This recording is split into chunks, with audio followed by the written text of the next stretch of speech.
বেচাকিনা কম বেশি আছে, যেরকম হওয়ার কথা, ঈদের বাজারে যেরকম বেচাকিনা হওয়ার কথা ওইরকম বেচাকিনা হইতেছে না আমাদের।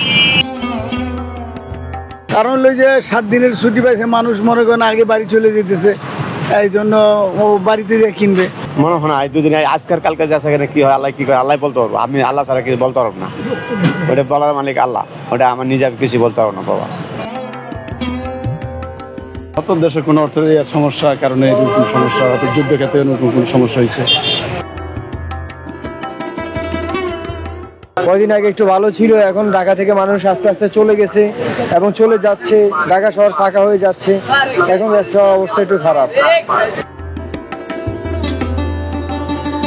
কাস্টমারের অনেক জায়গায় বিভ্রান্ত হয়ে যায় যে এখানে লোকাল মাল আছে, আবার মার্কেটের মাল আছে।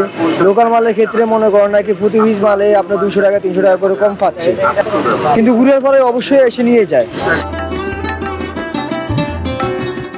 নিজের জন্য কিছুটা কিনবো, সেই এখন আর আগের মতো নাই। এখন শুধু ফ্যামিলির জন্য, ছেলের জন্য, মেয়ের জন্য এগুলো নিয়ে ব্যস্ত থাকতে হয়। নিজের জন্য শুধু একটা পাঞ্জাবি কিনলাম, আর সব কিনলাম বউয়ের জন্য, মা বাবার জন্য, সব কিছু তার জন্য কিনলাম। দাম নিয়ে সন্তুষ্ট, ওরকম যে মানে হাই দাম তারা চাচ্ছে তেমন না, মানে মিডিয়াম আছে, যে দেশের পরিস্থিতি হিসেবে যেরকম তারা চাওয়ার কথা তেমন না, স্বাভাবিকই আছে আমার জানার মতে, তো আমি ভুললাম।